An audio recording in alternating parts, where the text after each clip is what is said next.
Again, amazing traders, and welcome back.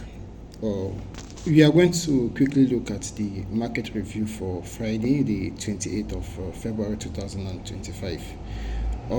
This is pound dollar 5-minute time frame. Please, I will beg with you that you should stick around because the video may be a little bit longer. There are things that I will want to show you. So we are going to continue with our Asian range, and I am going to show you exactly what happened on Friday with pound dollar. I had to do all of these things for the sake of time so that we don't have to waste so much time. So you see, this is a range here that actually starts from 8 p.m. to midnight, right? If you have been following along already. And if you are new, I am going to put the link to the video that simply describes exactly what you are going to do here, okay? So we also say that you always have to pay attention to the midnight opening price, which is what we have here. IPTA through the open, which was at 1.25839. Now, and what is always our condition? Our condition is if we are bullish, we want to see the market trade below Asia, okay? Grab all the Asia low sell side liquidity like what we see here. You see sell side liquidity has been raided down here, right? And then we are going to wait for a market structure shift and we are going to buy. And usually our profit objective is always one standard deviation above or below the Asian range. Now, you are going to bear with me that when the market opens, we saw price trade below the Asian range and grabbing all the liquidity below the Asian range, which is actually the manipulation down here, okay?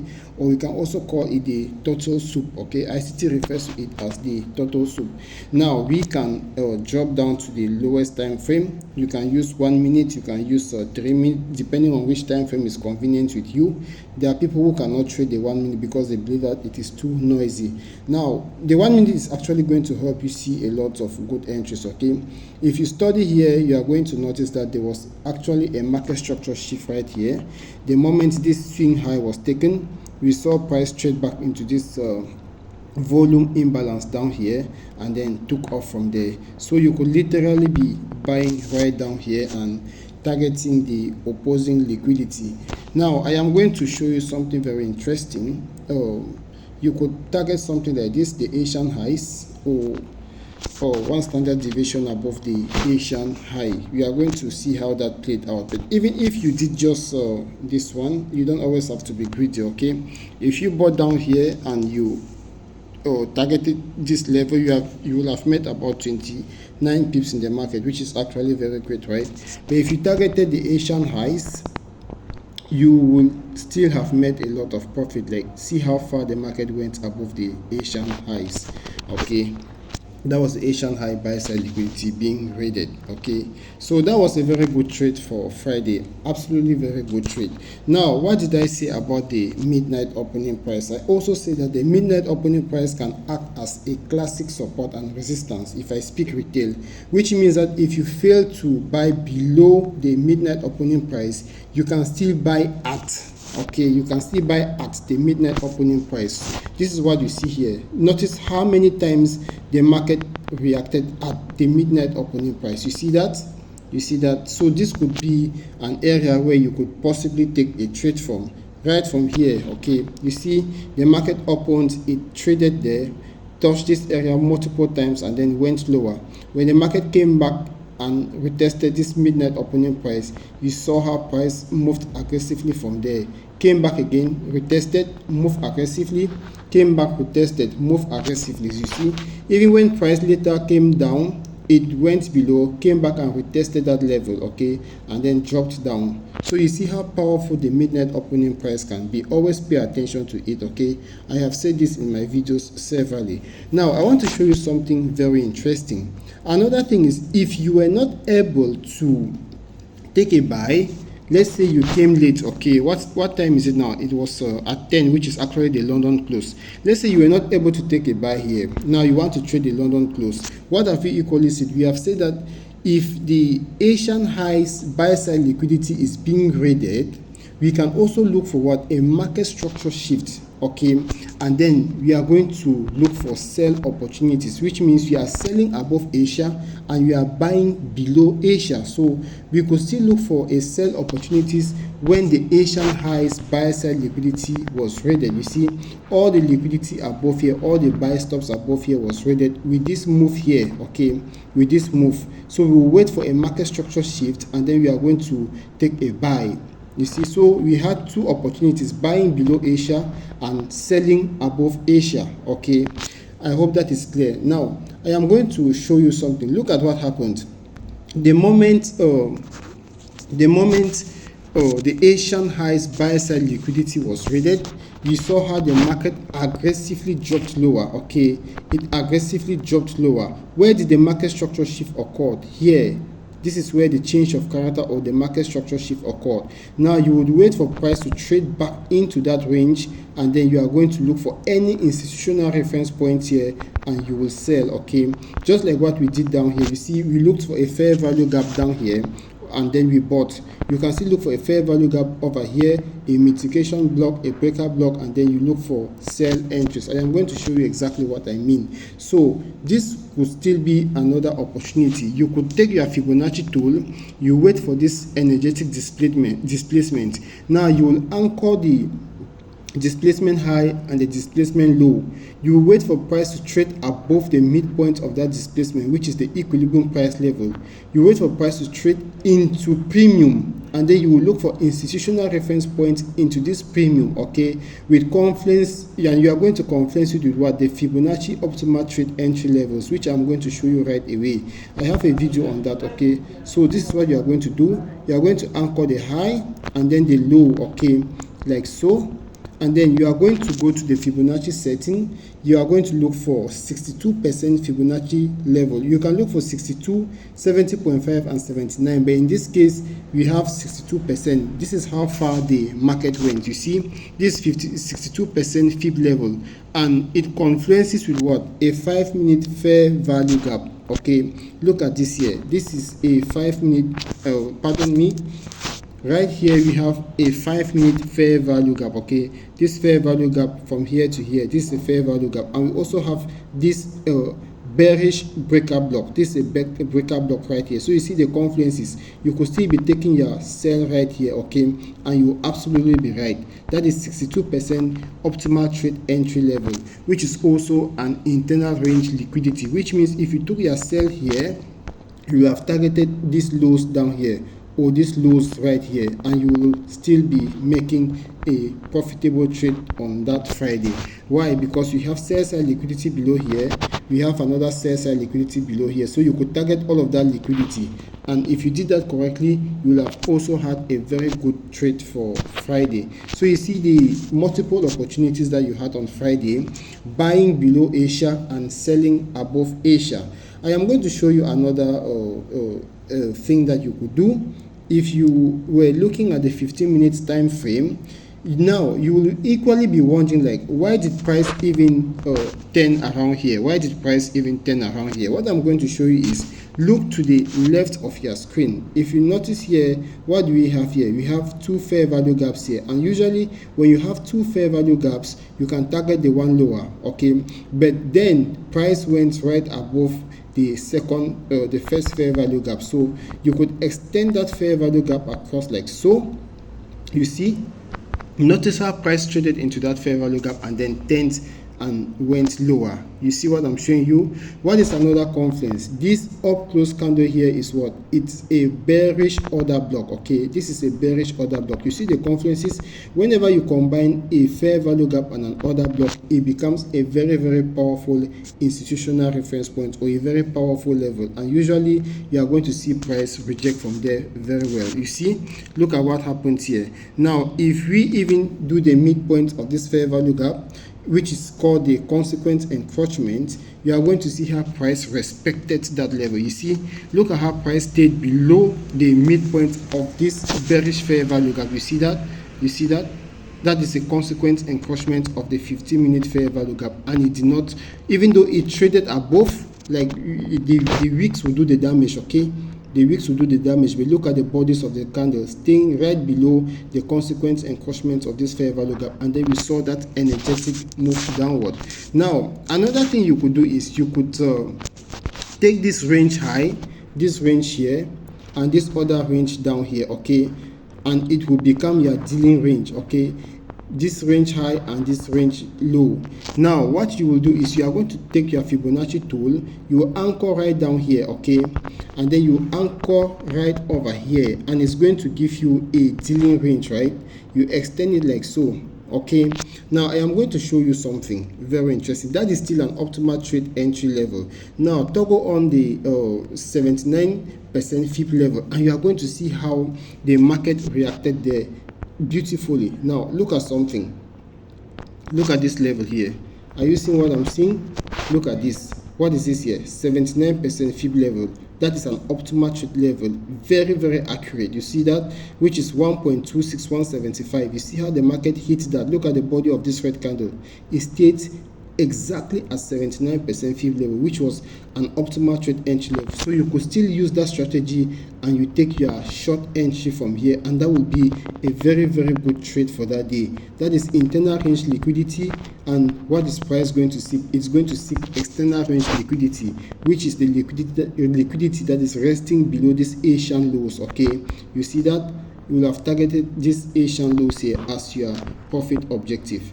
So you see how many times, how many opportunities you will have looked at on Friday, and you will still be right.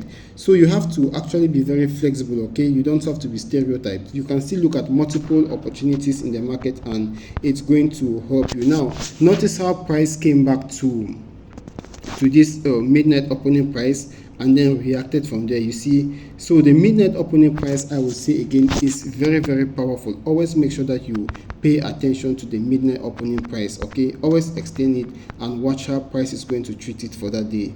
I hope that you have learned something here. Now I am going to go to EURUSD, and I'll just show you a few things also, okay. EURUSD is a sister pair to pound dollar because they actually move together, okay. Now you also notice that when the market opens, you saw price trade below the midnight opening price. It did not take the Asian low sell side liquidity, so therefore there was actually a smart money technique or SMT divergence. That's something that I'm going to teach in future, Lord willing. So we have here SMT. In future I am going to do a video on that. That is SMT, actually smart money tool or smart money technique. That's a very, very powerful concept in smart money concept, okay. So in future I will show you how stuff like that work and how you can use that information to place trade. Look at pound dollar. Pound dollar made a lower low while EURUSD made a higher low. It is not supposed to be like that. They are supposed to move in symmetry with one another because they are sister pairs, okay. So I'm going to do SMT also, smart money tool or smart money technique, depending on whatever you call it. Is still very correct. You see that? Now if you pay attention to EURUSD, you will bear with me that this higher low, this is a low, this higher low was formed at what? 131, okay. Now we are going to also look at pound dollar, and you will bear with me that the same lower low was formed at what? 131 exactly. You see that? I mean, just look to the bottom of my screen, okay. You will see 131, which is the same time the higher low in EURUSD was formed. That is smart money technique or smart money tool, which is actually divergence. Divergence simply occurs when two correlated currency pairs or two non-correlated currency pairs fail to correlate, okay. Usually sister pairs should correlate. Like if EURUSD forms a higher low, pound dollar should equally form a higher low. But in a situation where pound dollar fails to form a higher low and instead forms a lower low, that is a crack in correlation, okay. It means they are not symmetrical. I think I will do a video on that in the future, okay. Now there is something very interesting that I want to show you on EURUSD. I mean, before we begin, study how the market reacted here at the midnight opening and then took off from there. So if you traded EURUSD you could still have made a very good trade using the midnight opening price, because you did not actually see the market trade below Asia. So you see how price broke above this high, this swing high, and then came back and retested the midnight opening price and then took off from here. So you could still have targeted this one. Now, how far did price go? Let's see if we can use our Fibonacci extension tool to do like one standard deviation above the Asian high and see if that actually gave us our profit objective for standard deviation on Euro USD. Let's see that. No, it didn't. Let's do half a standard and see if it actually gave. Let me take away -1. Now you see how price reacted to half a standard deviation on Euro USD. Now the question is, why did price even turn here? Why did price turn here? This is something that you should always ask yourself. Why is price reacting to this particular level? Now I am going to take you to the 4 hours time frame on Euro USD, and you are going to see something. Remember, I pleaded with you that this video was going to be a little bit longer, so please just bear with me, okay? I am going to quickly delete this Fibonacci tool so that our chart can be clean. Now look to the left of your screen. Look here, 1, 2. Okay, the low of this candle and the high of this other candle, it is called what? A fair value gap. Okay, that is actually a fair value gap, or a sell side imbalance, buy side inefficiency, a CB, which means only sells were offered here. Okay, only sells were offered here and no buys. Now the market repriced into that level, offered buys, okay, filling in this gap, which is actually what the interbank price delivery algorithm does. Okay, IPDA, it looks for imbalances or liquidity. You see there was an imbalance above here called a CB. Now the market traded back into that CB, offered the opposing liquidity, filling it up, and then when it was done doing that, immediately you saw how price moved away from that level and dropped lower. So you always have to make use of the higher time frame so that you don't get lost in between. Okay, sometimes most of the setups that you see, they occur on the higher time frame first. When you spot setups on the higher time frame and then you start moving to the lowest time frame, it makes things very easy for you, because sometimes you can just be lost in between the lowest time frame. Now I am going to show you another thing. Remember, I said this video was going to be long, so please bear with me. Okay, why did price even stay here? Why did price stay here? We are going to travel back in time and we are going to look right far to the left of our screen. Just bear with me again. Now if you study here, this level here, this was actually on Wednesday 12 February 2025. Now we are going to look at this fair value gap here, which is the low of this candle and the high of this other candle here. Let me extend this cross so that we have a feel of what I'm going to see. We are going to extend it to the right. Now study that, okay? And if you notice also, this guy right here, this candle here, what is it? It is a bullish order block, right? A down close candle, that's a bullish order block. Now even if you go to the 1 hour time frame, we still have there a bullish order block, right? This candle here, this is still a bullish order block. This guy here, this down close candle, you see that? You can still use that. Okay, that's a powerful institutional reference point, a fair value gap and a bullish order block. When you combine those two, you are going to see how they will work very well. Now notice how the midpoint of the fair value gap, like I keep saying, is called the consequent encroachment. See how price stayed here, respecting the consequent encroachment of this 1 hour fair value gap. Okay, see how price stayed here, and if you extend that across, you see the market comes back to that same consequent encroachment in future. You see that? Notice how it stayed here, the consequent encroachment of that 15-minute fair value gap. That is why price stayed at this level. So always make sure that you look at other time frames. When you look at other time frames, you'll be able to see why the market is doing what it is doing exactly. I just thought I should take our time to show you some of these things and help you to understand how you can maneuver from different time frames. I think it is called the algorithmic price delivery continuum, where you have to maneuver from different time frame to different time frame. Sometimes also you can do like a top-down analysis where you start from the highest time frame and then you move to the lowest time frame, seeking for what? Institutional reference points and liquidity. So I think we have done a lot. I should end this video.